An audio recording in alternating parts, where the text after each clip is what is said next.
Our final guest is one quarter of the impossibly beautiful family musical group The Corrs, who dominated the charts in the 90s and beyond. She's back with her most personal musical offering to date. But before we take a look at that, let's have a look at The Corrs in action. Please welcome the beautifully named Andrea Corr. Hello. I kind of like Angela. You liked Angela? OK. So how are you, missus? Are you all right? I'm good, thanks. Very good, yes. Now, we haven't seen you for a little while. What have you been up to? Oh, well, lots of things. I've got this record out now, which is of old songs. It's different for me this time. And, yeah, I did some plays. I did a couple of plays. One here in London and one in Ireland. And I got married. You've been busy. Yeah, very a bit nice. of stuff going on. Yeah. When did you get married? 2009. 2 years ago. Nearly 2 years ago. What made you decide to go into acting? I thought you were going to say to get married. Which I But what made you? Was that something you always did? It was something I've always loved to do, and from growing up. But obviously, with the band, there wasn't much time to indulge that passion. But yeah, I got more time over the last few years. You're going to do some more? Oh, I'd love to. I mean, I only finished Jane Eyre and the Gate in Dublin in February. Oh, right. So, yeah. When did you do Dancing at Lunacy? That was about... That was before I got married, so that's 2009, I can say that. That's a brilliant play. Did you have acting lessons, or did you just kind of instinctively kind of find your way through it? Yeah, well, kind of. I was working with great people, I have to say, and I was kind of, once I got the part, I was flung in at the deep end, so I kind of had to step up to the plate somehow. You know, we had a great director, Anna Mackman, and it's the most incredible play, though. Brian Friel, he's a master. It's you always are discovering something in his work. So, I really loved it. Yeah. Now, since you performed with the Corrs as a group, you've had an album out in the interim, but this one's very different because it's not necessarily your own music. You're covering other people's. What made you decide to go in that direction? Well, it kind of was. It was actually the idea of the producers, really. He wanted to meet me after we had done this charity record. And, he was very complimentary about my voice and felt to him he hadn't heard it the way he'd like to hear it. So the idea of doing a record of kind of hidden gems, maybe not the most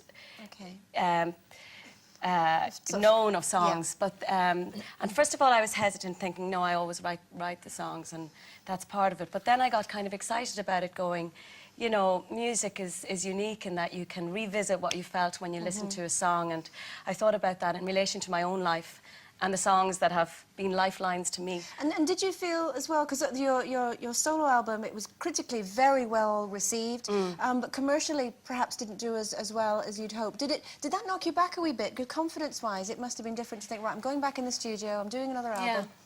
Yeah.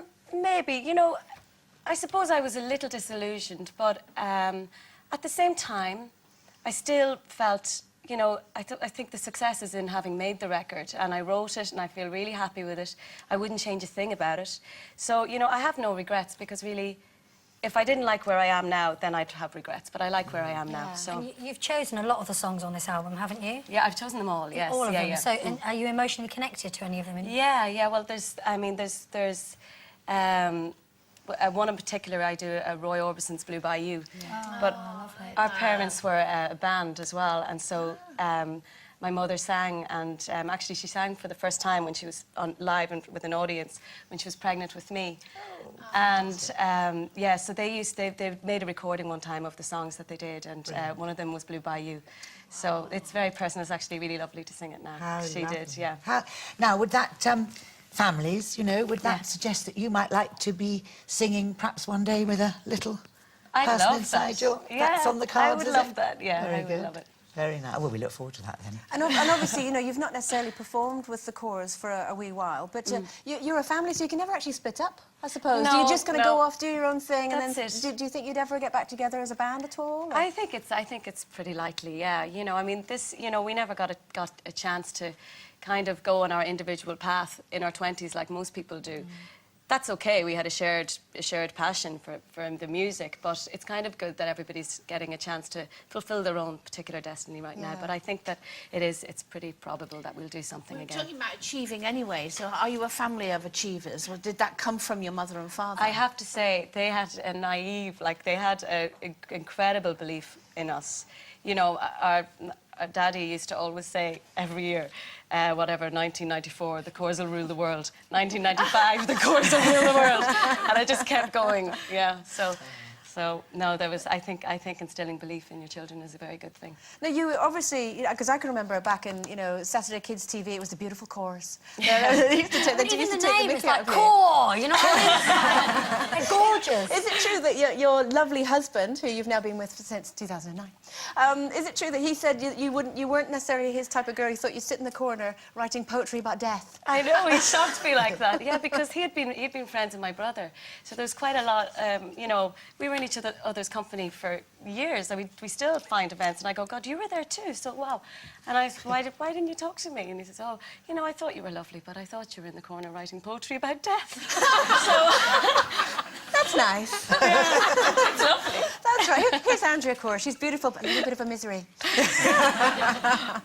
Melancholy. Well, you're going to be performing for us in just a second, so we'll let you go over and get ready. But for now, it's Andrea Corr. Everybody, cheers.